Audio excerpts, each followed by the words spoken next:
Hai guys, di video kali ini saya akan ajak kalian untuk melihat kembali partai terkenal dari era abad 19 sampai yang terakhir di era saat ini.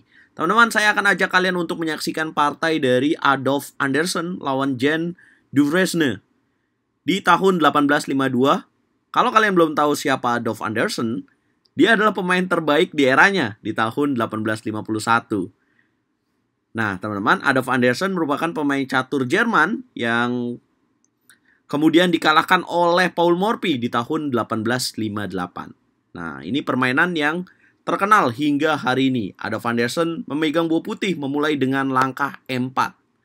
Dijawab dengan E5, putih kuda F3, hitam kuda C6. Putih gajah C4, hitam gajah C5. Nah, ini pembukaan Italian game. Nah, di langkah berikutnya, Adolf Anderssen tidak mau bermain dengan Italian game. Dia memilih langkah B4. Tahukah kalian ini opening apa? Ini merupakan Evans Gambit atau Gambit Evans. Nah, Gambit Evans di era itu sangat terkenal, teman-teman. Nah, pengorbanan pion dilakukan, hitam gajah memukul pion, putih C3, hitam gajah A5, putih D4.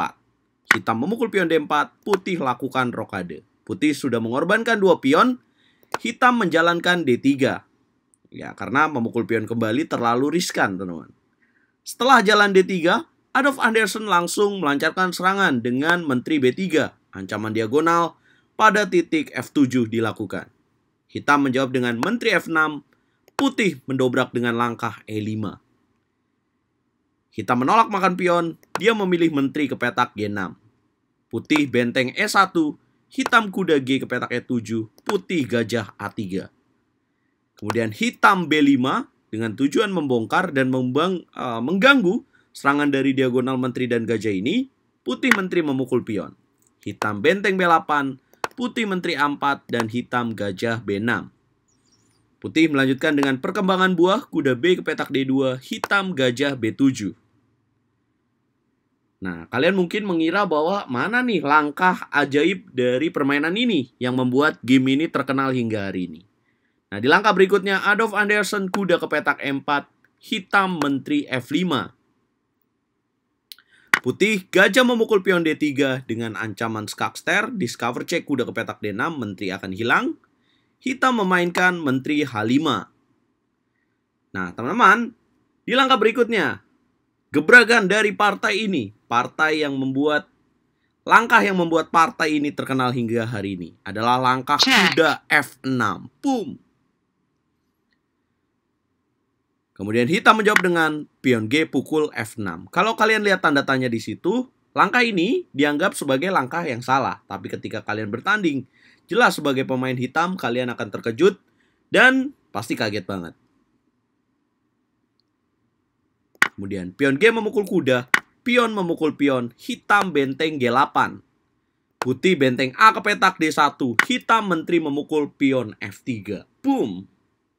Kalian mungkin mengira gimana cara menangnya putih di posisi ini. Nah, di langkah berikutnya bisakah kalian tebak apa yang akan dimainkan oleh Adolf Anderssen? Dia memainkan langkah benteng memukul kuda E7. Boom, langkah ke-20. Hitam kuda memukul benteng, kemudian putih menteri memukul pion D7. Boom, raja memukul menteri, gajah F5 skak. Double skak dilakukan oleh putih, hitam raja E8, gajah D7, raja F8. Gajah memukul kuda E7, skak mat tercipta. Indah bukan? Ya, coba kita balik lagi. Gimana kalau misalkan hitam menolak pertukaran? Contohnya, di posisi ini, bagaimana jika hitam memilih raja ke petak D8? Maka putih akan memainkan benteng memukul pion D7.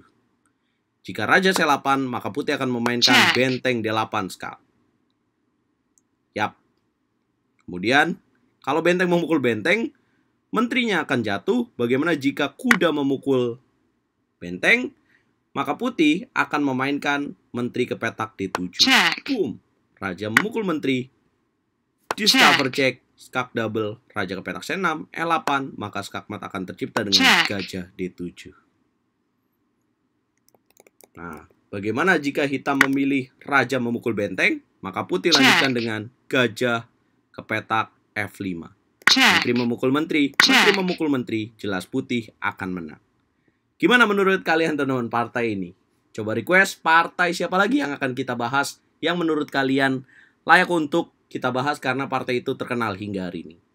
Jangan lupa bantu aku dengan cara like, share, komen, dan subscribe supaya RL Chess makin berkembang guys. Terima kasih.